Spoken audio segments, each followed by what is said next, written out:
Welcome back to the Yeet tutorials. In this video, we take a look at the project area. We'll see how new projects are created, managed, and opened. Let's move on to the practical part.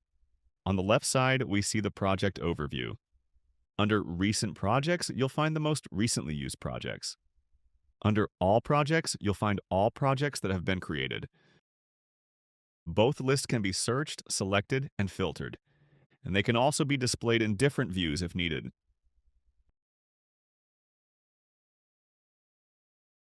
In the project area, we can create new projects.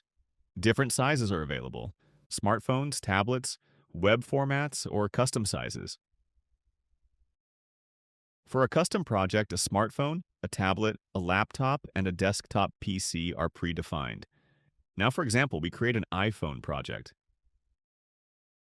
After it opens automatically, it is highlighted in a different color. This clearly distinguishes it from other project formats. At the bottom, we can see the version the current project is running on. Under Settings, we can adjust the app icon. We can change the name, add a short description, and change the theme if needed. More details about the theme manager will follow in a separate video.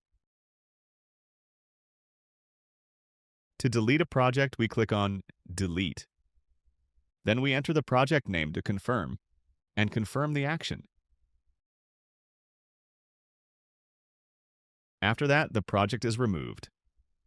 To open a project, we simply click on it. One important feature in Yeet is the single user design.